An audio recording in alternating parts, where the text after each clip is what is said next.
Margaret Kuhlman of Soul Astrology. This month, with the new moon in Aries, promises to be much clearer than last month.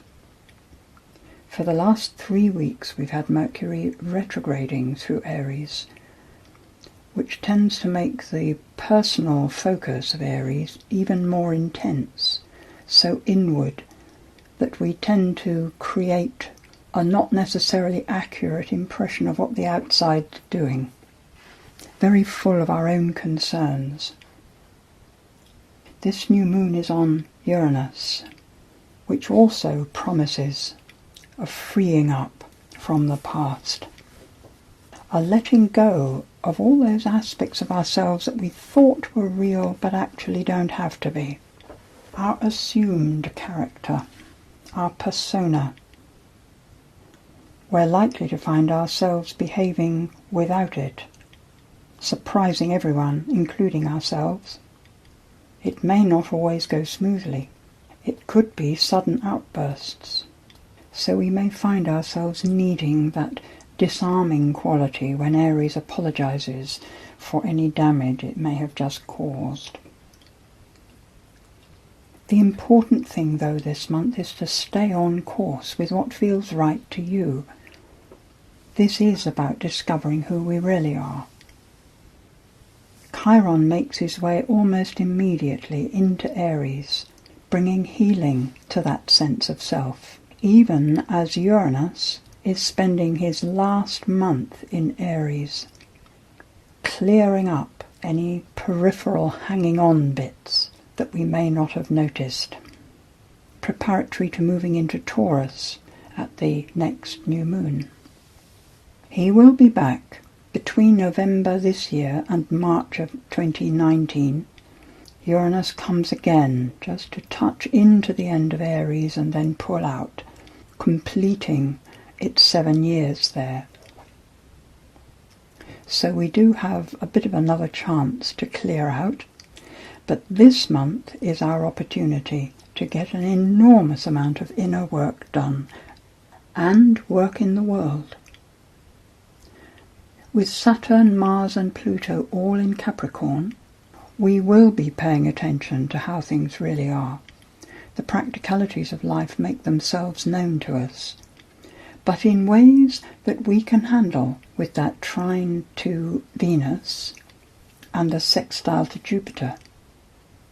Not only does this month seem to be about ourselves and getting our direction right, it's about doing what works in the world at the same time, which is why it's important to hold on to what it is that you really need and wish to go for in your own life.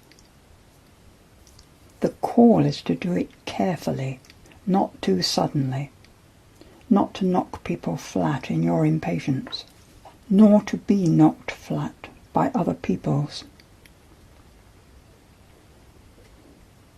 Mercury went direct just before the new moon and will be moving through Aries, squaring Saturn, and towards the end of the month squaring Pluto and Mars, who will be at the end of Capricorn by then.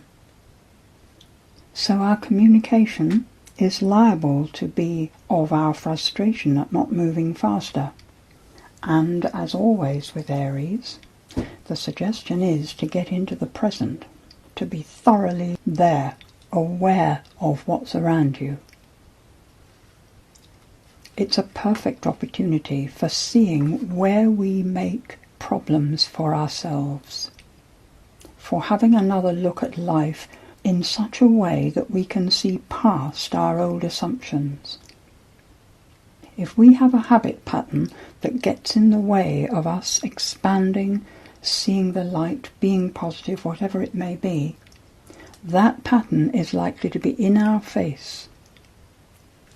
So the work, the inward work this month, is locating those assumed patterns, those patterns where we think life has to be that way. And maybe we learned it, maybe we discovered it for ourselves, but we've come to this conclusion and it sinks into the unconscious as, this is how life is. So when we find that, we will be beautifully encouraged by the energy this month to determine to let it go, not to be held small any longer by those attitudes and behaviour patterns, but to stand up into ourselves, because that's where the life is, that's where the joy is, and move forward on our own path. When we get to the full moon, Mercury is actually trining the North Node. So for all that it might have been awkward, and might continue to be awkward in our communication, we will know what it is that we want, what we want for ourselves, what we want for the world. And with the Sun and Moon both making beautifully comfortable aspects to Saturn, life will be moving with us to make the necessary changes.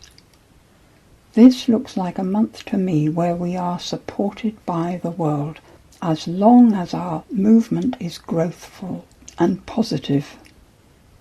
The image that I have put in my new moon letter, the one that goes out by email, that image that occurred to me was of the chrysalis, that we have held ourselves in safe, staying within our comfort zones, growing as much as we can within that limited space. And this month it cracks open. The light pours in, and our job is to continue the opening, to continue so that we can come out, reach the spirit, have spiritual understanding as our natural way of seeing the world, a constant in our understanding, rather than remembering it from time to time. As the chrysalis opens, there may be a sense of fear of what is to come, how one will manage. But ask any butterfly as it moves into the sun. Life supports growthful movement. There's no need to be afraid. Life will support us. It's by being ourselves, just that, just doing what we do, that life itself unfolds. So make the most of this month. This is the month for untying the boat from the bank and letting the river of your soul take you.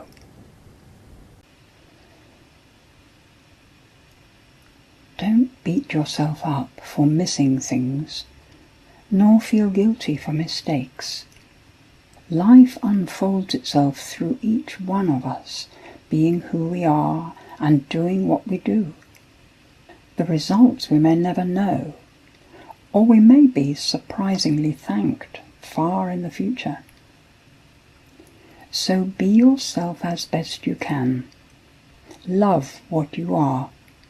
Forgive what you do. And loving energy will flow through you, healing everyone it touches.